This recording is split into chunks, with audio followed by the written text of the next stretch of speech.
大家好，欢迎收听台湾俗间。今仔日要甲大家介绍的俗间是生意食水甜。人甲人在交配，上重要的就是生意。这句俗间就是在形容这款代志。若好野人要招待人客，穿甲真澎湃，说足得意地讲，要准备这道偌无简单，互人感觉真笑着，真摇摆的型。安尼奉请的人心情嘛袂偌爽快。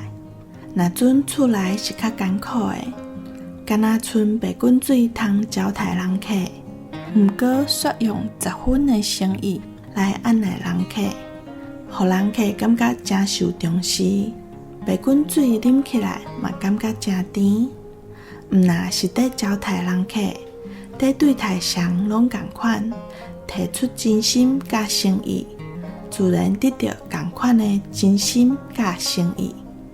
以上，感谢收听。